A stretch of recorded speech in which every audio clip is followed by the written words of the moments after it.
All TV. Let's go! Okay, let's go. So ayun, what's up mga master? Sana All TV ang vlogger-vloggeran ng New Zealand.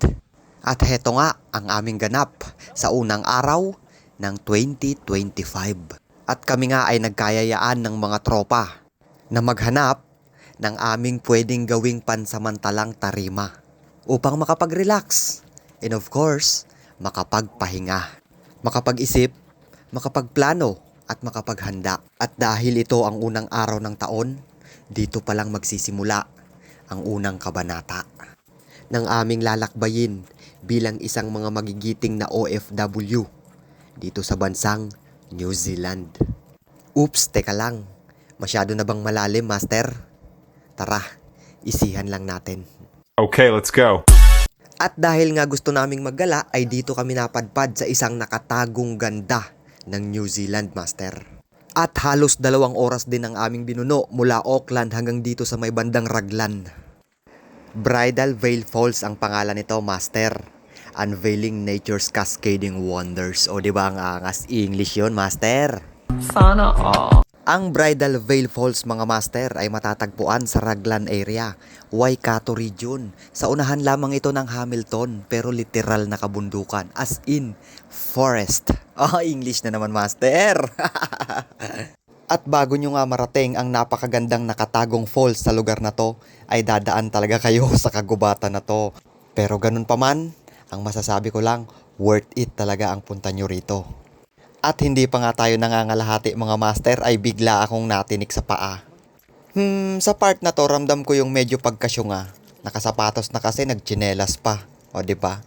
At matapos nga ang halos 20 minutos na paglalakad sa loob ng kagubatan, ay bigla na naming nasilayan ang liwanag.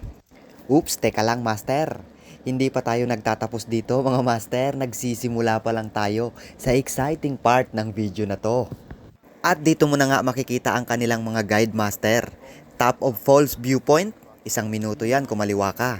Upper Viewing Platform, 1 minuto kumanan ka. Midway Viewpoint, 5 minuto kumanan ka. At Bottom of the Falls Bridge, 10 minuto kumanan ka, master. At habang papunta nga kami sa baba, master, ay napansin ko nga to. How many steps?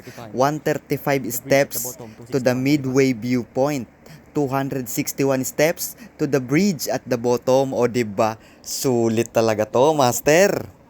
Dito pa lang nararamdaman ko na naaatakihin ako ng hika ko. At ayun, shoutout nga pala sa baby ni paring Aids. Talagang nakipagsabayan siya sa amin.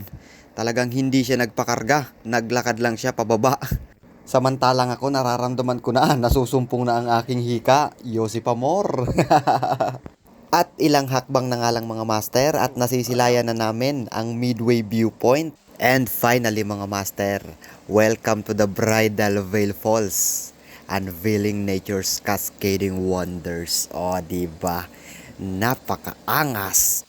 And of course, napakaganda. Talagang sulit na sulit naman yung pagod mo. At higit sa lahat, worth it yung mga hingal mo. Yossi pa more.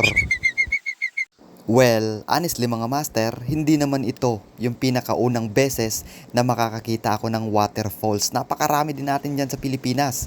Nakarating ako sa Mahayhay, Laguna pa lang. Pero balibalik ta rin man natin ang mundo, ang New Zealand ay New Zealand. Ang Pilipinas ay Pilipinas. Iba yung Pilipinas, iba yung New Zealand. Iba ang waterfalls sa Pilipinas at iba ang waterfalls dito sa New Zealand.